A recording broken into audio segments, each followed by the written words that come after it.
close till I get up. Time is better. अस्सलाम वालेकुम, welcome back to my channel. उम्मीद है कि आप लोग ठीक होंगे। सो गाइज, आज के इस वीडियो में मैं आपके साथ ये डिस्कस करूंगी कि ऑडियंस रिटेंशन क्या होता है।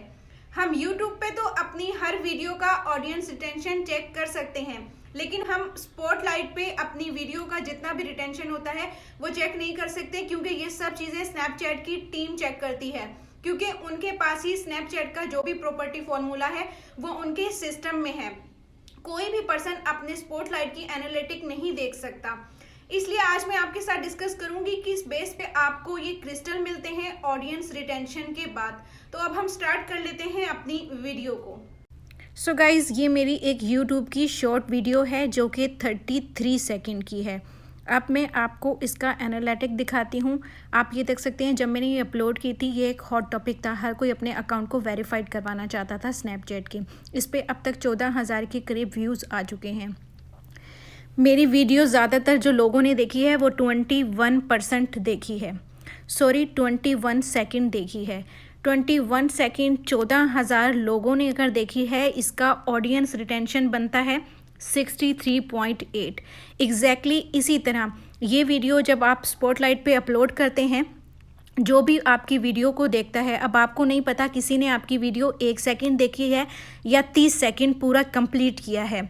जो स्पॉटलाइट की टीम होती है वो जितने भी लोगों ने देखा होता है, जितने उस पर व्यूज़ आते हैं, उसको मल्टीप्लाई करता है 100 से, या उसको डिवाइड करता है 100 से। जो भी स्नैपचैट का प्रॉपर्टी फार्मूला है उसके मुताबिक वो उसको डिवाइड करता है। जितना भी उसका ऑडियंस रिटेंशन आता है उसके अकॉर्डिंग आपको उस पर क्रिस्टल मिलते हैं। आपकी अगर वीडियो का ऑडियंस रिटेंशन स्पॉटलाइट की वीडियो का 80% या उससे ऊपर होता है, आपकी वीडियो बहुत ज़्यादा वायरल भी होती है, आपको उसकी वीडियो पर क्रिस्टल भी मिलते हैं। तो स्पॉटलाइट इस तरह से आपकी वीडियो का ऑडियंस रिटेंशन चेक करता है।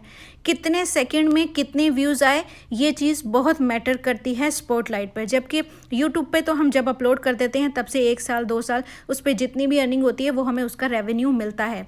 स्पॉटलाइट पे आपको सिर्फ 24 घंटे के व्यूज़ पर अर्निंग होती है।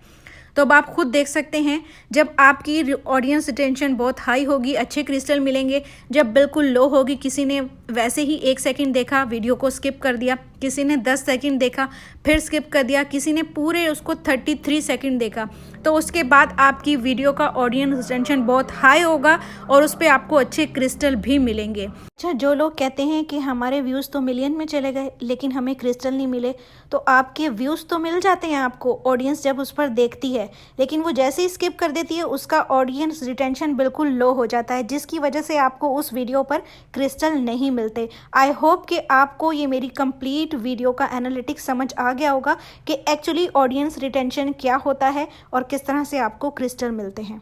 इस स्पॉटलाइट की वीडियो का एनालिटिक हम खुद तो नहीं देख सकते, हो सकता है स्नैपचैट फ्यूचर में ऐसा कोई फीचर इंट्रोड्यूस करवा दे तो हम अपनी वीडियो का एनालिटिक देख सकें, तो हमें खुद ही मालूम हो जाएगा कि हमें इस वीडियो पे क्रिस्टल मिलेंगे कि नहीं, या हमारी वीडियो का ऑडियंस रिटेंशन कितना हाई है। सो गाइस, इस वीडियो में सिर्फ इतना ही। बहुत जल्द मिलूंगी आपके साथ एक नई वीडियो में, तब तक के लिए अल्लाह हाफिज़।